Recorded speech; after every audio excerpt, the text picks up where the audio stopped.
Le Tao que l'on peut nommer n'est pas le Tao éternel. Lao Tzu. Il marchait lentement, un bâton à la main, les yeux levés vers les étoiles. On dit qu'il avait le regard de ceux qui savent sans avoir appris. Un soir, sans bruit, sans adieu, un vieil homme disparut vers l'ouest, laissant derrière lui les clameurs du monde. Il ne laissait rien, si ce n'est un livre. Un mince recueil de 81 versets, tissé de paradoxes et de silences, devenu l'un des piliers de la sagesse orientale, le Tao Te Ching. Personne ne sait vraiment s'il a existé. Certains pensent qu'il n'était qu'un mythe, d'autres jurent qu'il était plus réel que tous les empereurs réunis. Mais une chose est sûre, sa pensée traverse les siècles comme une rivière tranquille creuse la pierre. Et si ce vieux maître oublié détenait encore aujourd'hui la clé de notre paix intérieure, et si dans un monde qui court après le bruit, la vérité se trouvait dans le vide, le calme et le non-agir. Bienvenue dans l'univers de Lao Tzu, le maître de l'indicible.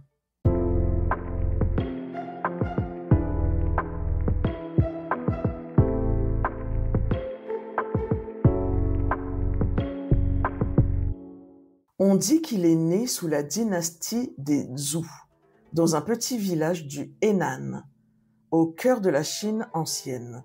C'était une époque troublée, où les royaumes combattaient pour le pouvoir, où les guerres se succédaient comme les saisons. Les sages se multipliaient. Chacun apportait une vision, une voie, un système. Lui, il apporta le vide. Son nom de naissance serait Li Er, ou peut-être Li Dan. Mais l'histoire n'en garde que son surnom, Lao Tzu, le vieil enfant ou vieux maître. Et déjà tout est symbole, car il incarne à la fois la sagesse du vieil âge et la fraîcheur de l'enfant non corrompu. Il aurait été archiviste à la cour impériale, gardien des textes anciens, des rites et de la mémoire, un observateur silencieux des dérives humaines. À la différence de Confucius, qui enseignait le respect des rites et des hiérarchies, Lao Tzu se méfiait de toute forme de pouvoir structuré. À ses yeux, plus une société multipliait les lois, plus elle révélait son désordre intérieur. Plus elle érigeait des règles, plus elle montrait qu'elle avait perdu le Tao. Alors un jour, fatigué de ce théâtre, il aurait tout quitté. La légende dit qu'il est parti seul vers l'ouest, monté sur un buffle noir, sans bruit, sans escorte, à contre-courant de la logique du monde. Il ne voulait ni disciple, ni statue, ni temple, juste disparaître. Mais au passage de la frontière, le gardien Yingxi l'arrête. Intrigué par l'aura du vieil homme, il lui demande de consigner sa sagesse. Lao Tzu aurait alors écrit un court texte, le Tao Te Ching, avant de s'effacer pour de bon. 100 de pages, aucun dogme, aucun commandement, juste des versets poétiques, parfois paradoxaux, comme des gouttes de silence entre les lignes. Mais a-t-il réellement existé? Certains historiens pensent que Lao Tzu n'est pas un homme mais un archétype, qu'il aurait pu être plusieurs auteurs rassemblés sous un seul nom. D'autres disent qu'il a survécu à sa mort car sa parole, elle, n'a jamais cessé de vivre. Comme le Tao lui-même, il échappe à la forme. Ce flou biographique n'est pas une faiblesse. Il est peut-être la preuve même de son enseignement. Le sage est comme l'eau. Il ne cherche pas à briller, mais il pénètre partout. Dans les textes anciens, on raconte une rencontre mythique entre Lao Tzu et Confucius. Le jeune Confucius, avide de savoir, va à la rencontre de ce vieil homme mystérieux. Il s'attend à un maître à la parole brillante, mais il trouve un silence plus dense que 1000 discours. En revenant, il dira à ses disciples « Je peux comprendre les oiseaux, les tigres et les dragons, mais ce vieillard est comme un dragon. Il vole dans les nuées et plonge dans les abysses. Je ne peux ni le saisir, ni limité. Cette image du dragon est fascinante. En Chine, le dragon n'est pas une créature destructrice. C'est un symbole d'énergie invisible, de force naturelle, de transformation continue. Lao Tzu ne cherche pas à convaincre, il incarne. Il ne prouve pas, il laisse ressentir. Et c'est peut-être cela sa plus grande leçon. À une époque où tout s'écrit, tout se justifie, tout s'affiche, il nous rappelle que la profondeur se cache dans l'invisible, que la vérité la plus pure ne s'impose pas, elle se reconnaît intimement. Imagine un vieil homme, seul, devant un col de montagne. Le vent souffle, les herbes sèches se plient, les arbres murmurent. Il sait qu'il ne reviendra pas. Ce qu'il s'apprête à faire n'est ni un testament ni un livre sacré. C'est un souffle, un abandon, un dépôt de sagesse offert au monde, comme on dépose un galet au bord d'une rivière. C'est là, selon la légende, que Lao Tzu aurait écrit le Tao Te Ching, que l'on peut traduire par le livre de la voix et de sa vertu. 81 courts chapitres, moins de 5000 caractères en chinois ancien, pas de narration, pas de morale imposée, juste des versets poétiques, elliptiques, souvent paradoxaux comme autant de miroirs posés devant l'âme. Mais que contient vraiment ce texte? Pourquoi ce petit livre continue-t-il de traverser les siècles comme un message caché sous le sable du temps? Un livre qui ne dit jamais directement. Le Tao Te Ching ne commence pas par une révélation divine, il commence par un paradoxe. Le Tao que l'on peut nommer n'est pas le Tao éternel. Dès la première ligne, il t'échappe. Tu crois pouvoir l'attraper, mais plus tu le saisis, plus il se dissout. Le Tao n'est pas un concept à définir, c'est une présence à ressentir. Lao Tzu n'écrit pas pour enseigner, il écrit pour désapprendre. Il ne montre pas un chemin, il efface les fausses routes. Ce texte est un jeu de dépouillement, une invitation à la vacuité intérieure. Le mot Tao signifie la voie, le chemin, mais aussi le principe qui sous-tend toute existence. C'est la force originelle, antérieure au monde et pourtant présente en chaque chose. L'homme suit la terre suit le ciel suit le Tao suit sa propre nature. Tout est interconnecté, tout se répond, tout obéit à une logique invisible mais organique. Et le sage n'essaie pas de contrôler cette logique, il s'y aligne, il devient comme l'eau, l'un des symboles favoris de Lao Tzu. L'eau est douce, mais rien ne peut lui résister. Elle pénètre les roches, épouse les formes. Elle coule toujours vers le bas, là où personne ne veut aller. Et pourtant, elle triomphe de tout. Dans ces lignes, on entend le cœur même du taoïsme. La puissance ne réside pas dans la force, mais dans la souplesse. Ce n'est pas en luttant que l'on change le monde, mais en l'épousant dans ses mouvements profonds.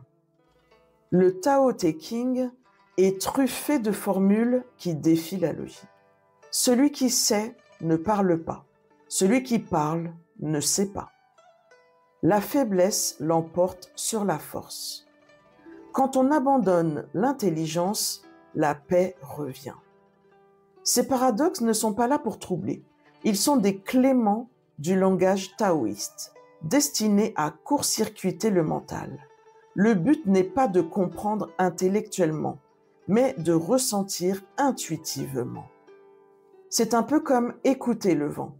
Tu ne peux pas le tenir dans ta main, mais tu sais qu'il est là. Le Tao Te Ching ne veut pas te donner des réponses. Il veut t'amener à un espace intérieur où les questions tombent d'elles-mêmes. Un texte à lire avec l'âme. Ce qui frappe en lisant le Tao Te Ching, c'est le silence entre les lignes.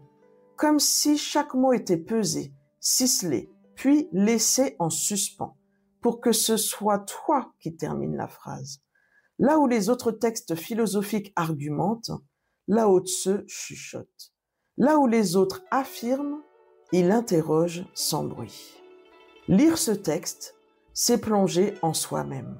C'est comme marcher dans un paysage de brume. Tu ne vois jamais très loin, mais chaque pas te rapproche d'un invisible essentiel. Le Tao refuse les extrêmes. Lao Tse insiste sur une idée centrale. Le déséquilibre naît des excès. Chercher à être fort à tout prix engendre faiblesse. Imposer sa volonté détruit l'harmonie. Vouloir briller fait naître l'ombre. Plus on a de lois, plus on a de voleurs. Plus on parle de vertu, plus la morale s'effondre. Le Tao, lui, ne force rien. Il agit sans imposer. Il est la danse subtile de l'équilibre, toujours en mouvement, toujours à l'écoute. Le sage taoïste, un être en harmonie, pas un héros. Le sage chez Lao Tse n'est pas celui qui sait beaucoup, c'est celui qui s'est vidé de tout ce qui l'encombre. Il ne cherche ni le pouvoir ni la reconnaissance. Il agit avec simplicité, discrétion, naturel. Le sage agit sans agir, enseigne sans parler. Il ne cherche pas à transformer le monde, et c'est justement pour cela qu'il le transforme. Il ne veut pas convaincre, il incarne. Il n'avance pas en conquérant, il s'aligne. Son autorité ne vient pas de sa force, mais de sa transparence. Le Tao est le principe du changement. Rien n'est permanent. Tout naît, se développe, décline, puis retourne à la source. Être au sommet, c'est déjà commencer à décliner. Lao Tse nous invite à accepter le cycle naturel des choses. La joie et la tristesse, le succès et l'échec, le gain et la perte. Tout cela passe. Vouloir figer le bonheur, c'est déjà le perdre. Chercher à éviter la douleur, c'est nourrir la peur.